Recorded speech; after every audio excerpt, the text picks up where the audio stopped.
ஒரு நாட்டிலேயோ அல்லது ஒரு தெருவுலேயோ நம்ம ஊருக்குள்ள ஒரு 100 பேர் இருக்கிறாங்கன்னா அதில் ஒரு 10 பேராவது வாயாடிங்களாக இருப்பாங்க, தூற்றி திரிகிறவர்களாகவே இருப்பாங்க.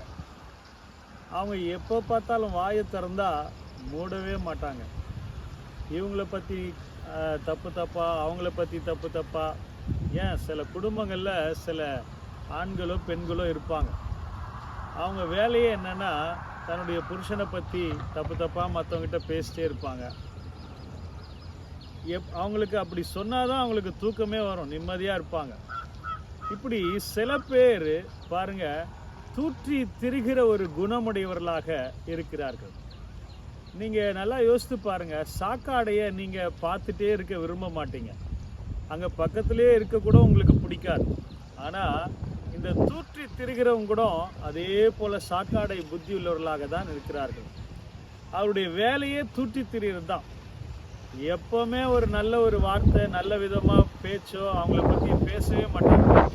புருஷன் மோசமானவன், அடிக்கிறான், திட்டுறான், குத்துறான், சரி கிடையாது, நான் தான் ஒழுங்கு, நான் தான் சரி அப்படின்ற மாதிரி அவங்களே தெரியாமல் ஒரு தவறான பிசாசுடைய கிரியையில் அவங்க அகப்பட்டு கொண்டிருக்கிறத வேதம் வாசிக்கிறேன், கேளுங்க. எரேமியர் 6ஆம் அதிகாரம் 28ஆம் வசனம். அவர்கள் எல்லாரும் முரட்டாட்டமான அகங்காரிகளும் தூற்றி திரிகிறவர்களுமாய் இருக்கிறார்கள். அவர்கள் வெண்கலமும் இரும்புமானவர்கள்.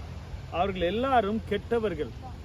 தூற்றி திரிகிறவங்க எப்படிப்பட்டவங்க? கெட்டவர்கள் அப்படின்னு பைபிள் தெளிவாக சொல்லுகிறது. அவங்க இரும்பை போல சூடு சொர்ணம் இல்லாமல் அவங்க எவ்வளோதான் புத்திமதி சொன்னாலும் அந்த தூற்றி திரிகிற வேலையை மட்டும் கரெக்டாக செய்வாங்க. இவங்கள போட்டு கொடுக்குறது, அவங்கள திட்டுறது, பேசுறது, இல்லாத பொல்லாதெல்லாம் சொல்லி அவங்கள அவமானப்படுத்துறது. எனக்கு இன்னொரு வசனம், எனக்கு பிடிச்ச ஒரு வசனம் இந்த வாரத்தில் தியானிக்கும் போது, நீதிமொழிகள் 11ஆம் அதிகாரம் 16ஆம் வசனத்தில், நல்லொழுக்கமுள்ள ஸ்திரீ மானத்தை காப்பாள்.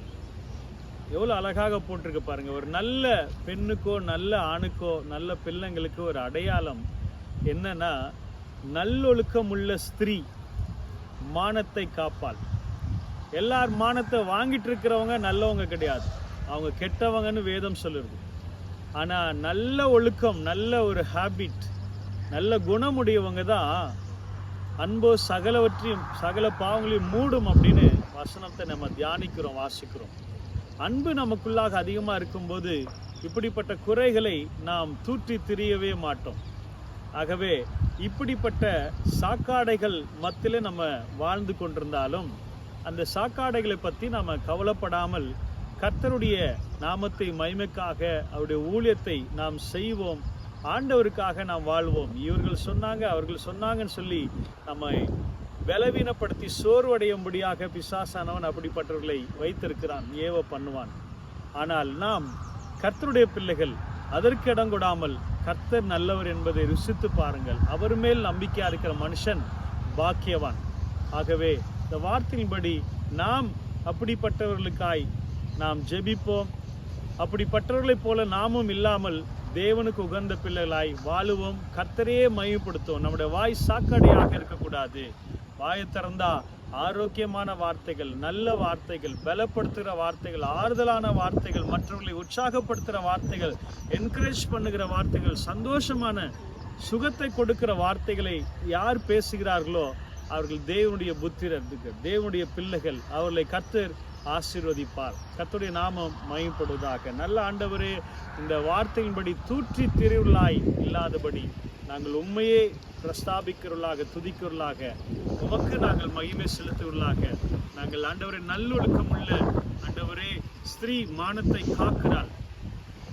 அவர்கள் ஒருபோதும் பிறரை அவமதிக்கவோ அற்பமாய் நினைக்கவோ புறங்கூறி திரியவோ மாட்டார்கள் ஆண்டவரே. அதே போல ஆண்டவரே, இந்த செய்தியை கேட்கிற பார்க்கிற ஒவ்வொரு பிள்ளைகளையும் நீர் ஆசீர்வதியும். நாங்கள் அப்படிப்பட்டவர்களைப் போல் இல்லாமல் உமக்கு பிரயோஜனமாய் பிரியமாய் நடந்து கொள்ள கிருபை தாரும், ஆசீர்வதியும். இயேசுவின் நாமத்தில் ஜெபிக்கிறோம் பிதாவே, ஆமென்.